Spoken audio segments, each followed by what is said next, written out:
what's the elevator pitch for Battle Block Theater? Battle Block Theater is a co-optional platformer where you and your friends can help or hinder each other through a series of plays.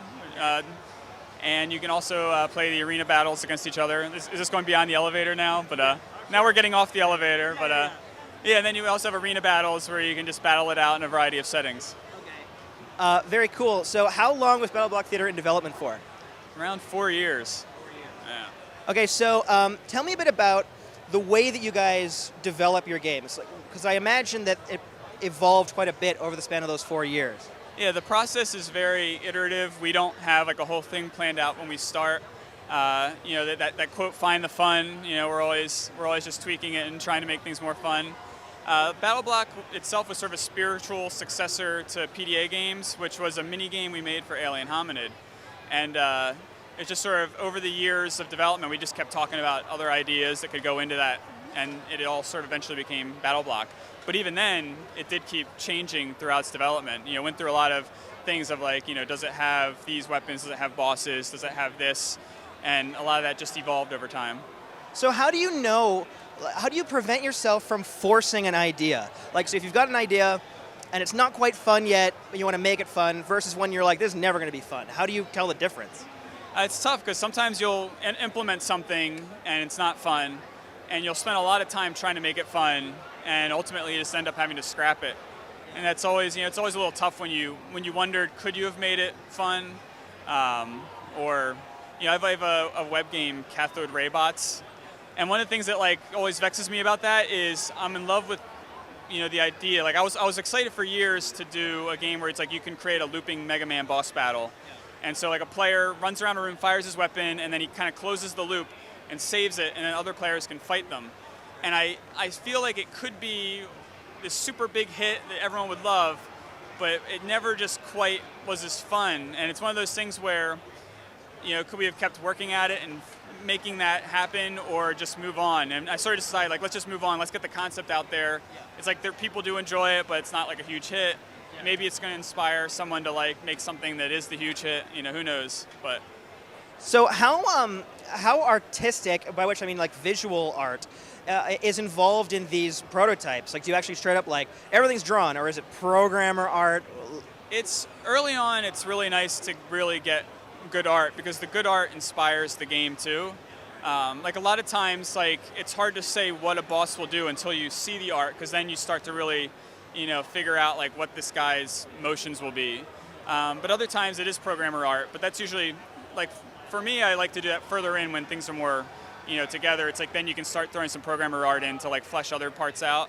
But early on, it's like you get inspired by the art. So I know you're not talking about future games, but how do you guys decide what the next game is going to be, especially with such a small team?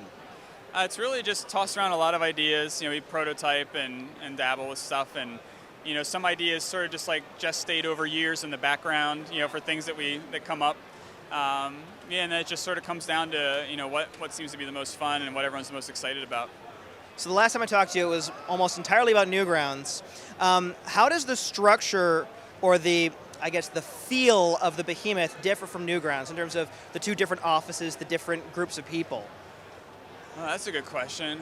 So Behemoth is definitely it's a good operation. Behemoth has John, who, I've always said Newgrounds needs like PAX is, Robert Koo came into Penny Arcade and he took a webcomic and turned it into a powerhouse. And I always said Newgrounds needs a Robert Koo. And Newgrounds never got a Robert Koo, but Behemoth got John, and John is what elevates everything up to this this higher level, and so that's an important thing.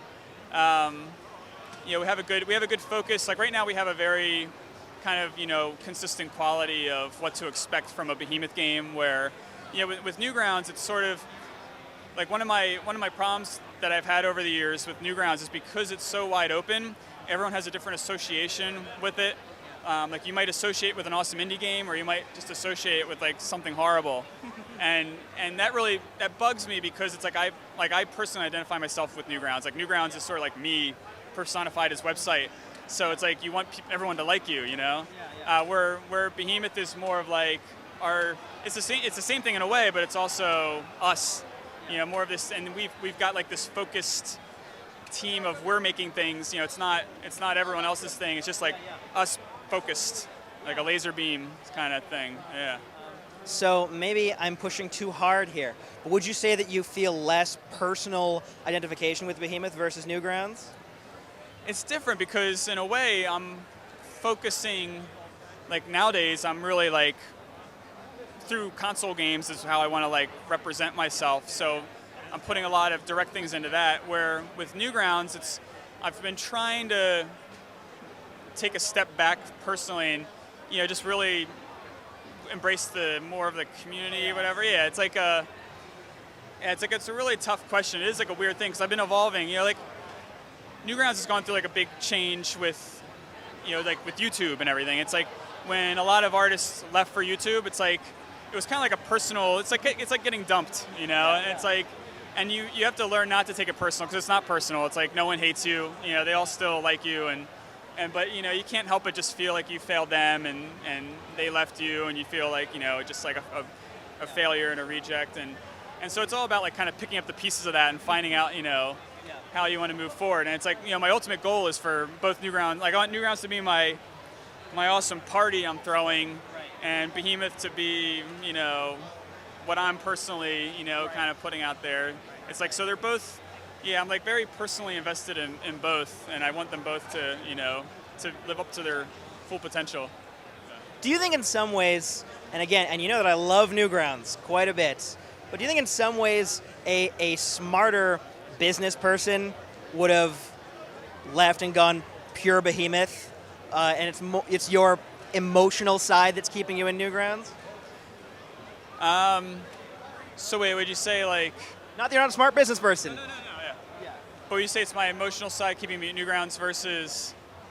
Well, like, so for example, like you're saying like Newgrounds, it's like this transformation, all this stuff, doesn't have a Robert Koo.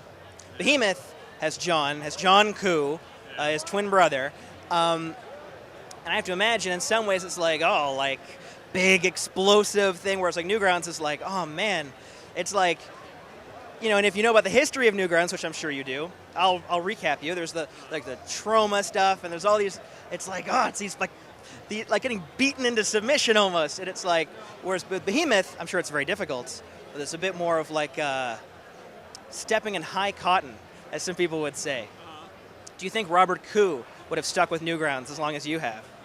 Oh, that is a good question. I'd say if there was a high-powered CEO, he would have stuck with it if he had turned it into, this big success, but he might have just jumped ship. The big thing is there's that part of me that says no matter how smart we could have been, was there really anything that could compete with the combination of, you have YouTube, you have mobile, like the whole transition to mobile is tough when you're a flash site, which we have been, doing a lot to transition, but.